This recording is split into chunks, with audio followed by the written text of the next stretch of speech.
Hey, good morning. This is Richard Hsu, host of Hsu Untied. And this morning, I'm very pleased to have with me as my guest Tom Brown, General Counsel at Nyca Partners. Tom, welcome to the program. Thank you, Richard. So, Tom, let me maybe start by asking you kind of why you went to law school in the first place. Uh, it's a great question. As I mentioned, as we were sort of leading up to this, my dad's also an attorney. Uh-huh. He was an employment litigator, and growing up, I had basically no interest in following in his footsteps. Uh-huh. I got to Columbia and majored in econ and math, and and actually applied to law school in connection with PhD applications to various econ programs, Oh, interesting. and had planned to get a PhD in econ as well as a JD, and sort of put myself on an academic Mm. and expert witness path. Mm.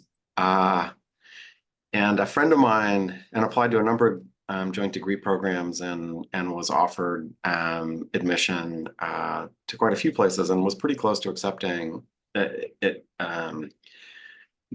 joint admission at UC Berkeley. This was in sort of 92, a time when, if you recall, there were a number of challenges in Northern California, right? So open Mm. fires.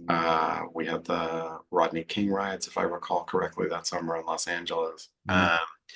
And there was a graduate student strike at UC Berkeley. A friend of mine had an application that he had no interest in using to the University of Chicago, and hadn't really planned on applying to Chicago, but did, and it was the one program that I'd applied to for law school without at the same time applying to the econ program. Oh, interesting. And they admitted me almost as soon as my application was received. Huh. And in evaluating programs and the likelihood of then being admitted to the PhD program, decided to go to Chicago. And then they didn't get around to offering me a spot in the PhD program until I was in my third year of law school. And by that point, I was pretty well committed to being done studying for a bit. I see. And so ended up with a JD, and so that's sort of how I got Interesting. there. So that dashed your hopes of a PhD in economics, huh? Uh, yeah, it just put me on a slightly different path. I took a number of classes in the PhD program when I was at University of Chicago. So the first part of the price theory sequence with Gary Becker, the Nobel Prize winner, and then a Yeah. couple of other classes, and it was great, and that became sort of foundational to the work that I did, when I first got into private practice. But that's how I ended up with a JD and no PhD. Well, tell me then, how did you launch your private practice career and what area did you go into? So another sort of serendipitous bit of the early part of my career was that then President Clinton appointed Diane Wood to the bench on the Seventh Circuit. Judge Wood had taught antitrust law at the University of Chicago Law School, among other things. And when she left, I didn't actually take antitrust law. Steered away from the professor who was then teaching it. I won't name him to protect the innocent, and he was actually a great professor. But so Judge Wood was appointed. I had her then husband, Dennis Hutchinson, had become a mentor of mine, and I asked, if he thought his wife would consider me, and he said, "Yeah, you should put in an application." And so I interviewed with Judge Wood after having taken the bar, and with plans to return to LA to start at Jones Day, where I had summered. Hmm. And she offered me a clerkship, which I happily took. I hadn't applied for clerkships otherwise, and And among the tasks that Judge Wood had taken on before she'd agreed to be appointed to the bench, Judge Wood has more energy than a- a- anyone that, I mean, than a small handful of people that I've ever worked with. She had agreed to be a co-author on the Potofsky, the Handler, Potofsky, Goldschmidt, and then Wood antitrust casebook. Oh, yeah. And my co-clerks uh, decided that that seemed like a lot for her to do in addition to her other commitments. And so they suggested that I should rewrite her chapters. And so uh, I spent nights and weekends, including back at my old Carroll at the University of Chicago Law School, editing That Judge case. Wood's antitrust casebook. And that then served as the foundation to change the direction that I wanted to start. And so interviewed again with a focus on coming to San Francisco instead of Los Angeles. Mm. Uh, and specifically at firms that did antitrust law, and started at Heller Ehrman, which had been Visa's outside antitrust counsel. Mm. And it happened that the chapters of the casebook that I had worked on focused on joint ventures, including several cases that involved Visa. Oh, interesting. So I'm assuming that's kind of what led you to take an in-house position there. Is that something you were looking to do necessarily, or did that opportunity just kind of present itself? That opportunity just sort of presented itself. So I started at Heller, and began within a couple of months working on. At the time I started, there was virtually no antitrust litigation Mm. anywhere. Mm. But within a couple of months, what turned into two sort of significant cases began. Uh, and over the course of the next 8 years at Heller, I worked principally on antitrust litigation, defending Visa, Oh, wow. including what was at the time the largest piece of civil antitrust litigation in US history, the class action brought by Walmart. Mm. Um, Kind of funny, ironic, right, to think of Walmart as a class action plaintiff uh, Mm. against Visa, a parallel case against MasterCard, attacking certain rules within the associations. Made partner largely on the back of those cases at Heller. And then there was a transition in general counsel at Visa, and Josh Flom replaced Paul Allen. And Josh asked me to join. And so I had been a partner for about a year, Mm. and for various reasons thought that was a good time to see what life was like on the buy side Yeah. of Yeah. the business. Hmm. And what was your experience there? Did you enjoy it? Was it different? What did you like about it? Oh, it was incredibly different. In part because although I went in originally to succeed the then director of litigation, somebody that my dad had actually gone to law school with, a guy named Steve Theo Harris, Oh, interesting.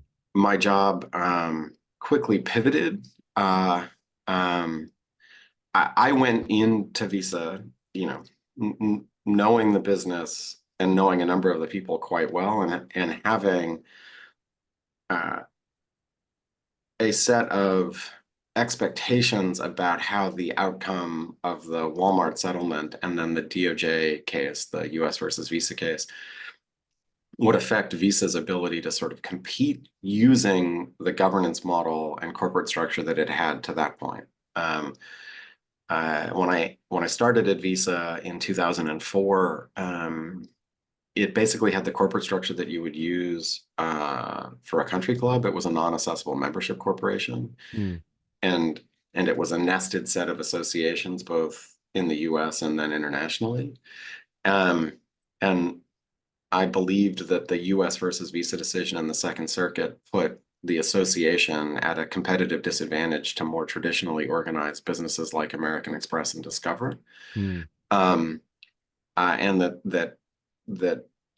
the Visa should strongly consider, for antitrust and other business reasons, a change of its corporate structure from an association to a more traditionally governed and owned business. And so then spent the next 2 years sort of working to galvanize Oh, wow. uh, that that commitment and decision. And then ultimately Visa did change its corporate structure and is now one of the most valuable public companies in the world. Yeah, for sure. Well, what made you decide to go back to private practice? That was it because you'd kind of finished doing that corporate structure and then it was time to do something else, basically? Yeah,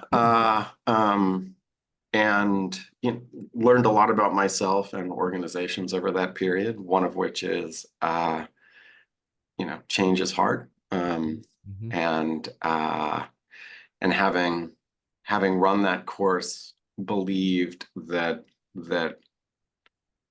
uh, and wanting to get back to litigation, uh, Mm-hmm. that that it was a good time to return to private practice. Maintained a client relationship with Visa, Mm-hmm.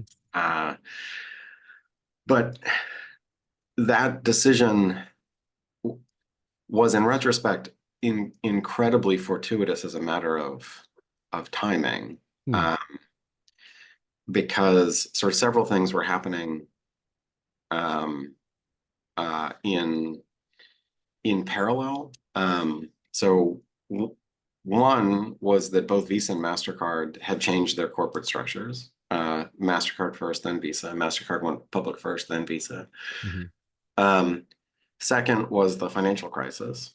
Mm-hmm. Um, and then third, um, was this was the beginning of the mobile computing revolution, right? So Android and iOS, the precursors were both basically being commercialized at roughly that point in time. I picked up eBay and PayPal as a client, Hmm. won some important cases for them, and started teaching, um, in my spare time, a class at UC Berkeley on the law and policy of what we would now call fintech, but called payments at the time. Hmm. And that collection of experiences made me the person that people wanted to talk to, uh, as they were thinking about applying technology to the white space opened by the change in card network structure, the pressure that banks were facing as we were headed into the financial crisis and then coming out of it, Hmm. and then the introduction of iOS and Android. And so there was what, in retrospect, from my perspective, looks like a fairly unique point in time Hmm. to introduce and develop both new technologies, but also build generational businesses in the financial services world. And Hmm. through a, through a series of unplanned but entirely fortuitous events, I found myself at the center Yeah, of that interesting. Interesting. wave. Yeah, yeah, yeah. Well, what led you to make this recent change then to go back in house to Nyca? Um, well, so if we fast forward from that sort of late 2008 period, uh, just to give a sense of how dynamic and interesting it was. So I began working with Square a couple of weeks after Keith Raboy Mm, started as COO, in helping them sort of commercialize the technology that Jack and team had built. Um, Met the Collison brothers very early in the development of what became Stripe. mm, At the mm, time, the company was payments slash dev. A number of alt lending businesses, including Affirm and Zest, and the sheer power of and and just raw ability of those various entrepreneurs tended to reinforce that something pretty interesting was happening mm, in the little piece of the world that I had unique visibility into, and mm, realized that I should try to get on as many cap tables as I could. And so that, to a large extent, precipitated the move to Paul Hastings. And so my wife and I just began trying to get little bits of our own money on cap tables, mm, and built a portfolio, uh, at this point, upwards of 50 individual investments, began working with funds that were becoming interested in what people began calling fintech. One of which was Nyca. Hans, the founder and MD of Nyca, had his own journey through Visa. He more or less created FIG at Solomon Smith Barney Hmm. in the 80s and 90s. I became a protege of Sandy Weil and Jamie Dimon, ultimately CFO of Visa, and then CFO of Citi, stepped down from that role to join a former client at Visa, Joe Saunders, whose company, Bank Liddy, and he had helped to take public. Joe tapped Hans as president, and in that capacity, Hans took Visa public in what was the largest IPO in US history at that point. The Fed actually had to inject cash into the financial system to ensure that there was enough to support the float of stock. Wow. Joe decided he really liked being CEO of a Fortune 20 business. Hans departed from Visa, began investing his own money personally and with a growth stage / private equity firm named General Atlantic, and then founded Nyca in 2014. Hmm. I enlisted one of my friends and colleagues on the venture side at Paul Hastings at that point to help him create the fund. And that was my client relationship. And then in 2021, Kate and I had some of those early bets that we had made paid off pretty spectacularly, and it provided an opportunity to move away from a large law firm that for which I continue to have enormous respect and admiration in Paul Hastings, to Nyca, to open the California office, to join as a partner on the investing team as well as the general counsel. So that's Wow, that's quite a story. So what is Nyca's business in a quick 90-second overview?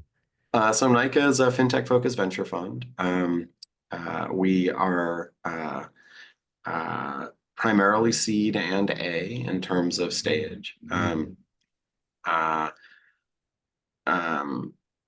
define fintech in a way that's fairly traditional. So payments, account-based services, advisory services like wealth management, credit and other forms of liquidity, and then infrastructure to support the same, and insurance. And although seed and A primarily, we are actually technically stage agnostic if you look at our fund documents. And so we'll invest opportunistically either earlier or later. Have a total of $1 billion in AUM. Wow. And what sort of distinguishes us from sort of other funds, everyone at the firm has some background in a traditional financial institution. Hans at Citi and sort of predecessors to Citi, as well as Visa, me at Visa, Jeremy Solomon, my partner and friend, a firm, SoFi, Avon, which is actually a Nyca portfolio company, and Lending Club, Steph Koo, Goldman Sachs, and then sort of on and on across the team. And if you look at our LP base, number of individuals who have lived interesting lives in and around financial services, leading former CEOs, as well as regulators. A couple of our alums from that network are now vice chair of the Federal Reserve and the head of the New York Department of Financial Services, respectively. And so tend to invest in firms that are close to the traditional financial system, as opposed to on the more potentially disruptive end. And so that's really what, and that and our network are really what distinguish us from other funds. Well, it sounds super exciting. Is your role mostly as a investing partner or mostly as a general counsel, or is it half half? What would you describe the split? Um, I would say I spend most of my time as a investing partner. Mhm. Uh, even a fund of our size, the strict legal needs are relatively small. Mm. Uh, and so it ends up being about a 80-20, 90-10 split Okay. between Uh-huh. the investing piece and the the sort of X's and O's legal piece. Yeah. And I'm a fund formation lawyer by background, right? Or even really a deal lawyer in a venture deal sense. Worked on plenty of mergers, right? But mostly getting deals through agencies or attempting to get them through agencies as opposed to working the deal documents specifically. Um, uh, but what I what I bring often to portfolio companies is a perspective of business opportunities created by law and regulation. Yeah. Um, Yeah. Yeah. How are you enjoying being essentially a venture capitalist? Is it something different and new and exciting, or how do you compare it to being essentially a lawyer before? uh, um, it's a great question, and the answer is it, it has felt like an enormous privilege to have the last 3 years, one to work um, with closely with people like Hans, Jeremy, Steph, and the rest of the team, really exceptional investors, right? I had been doing it as a on an adjunct basis, Yeah, and so right. it's been really interesting to sort of build a more professional approach to the investing discipline itself. Um, it, I One piece of continuity is the ability to work with early stage entrepreneurs. That was a core element of the practice at Paul Hastings, Mm-hmm. and it continues at Nyca.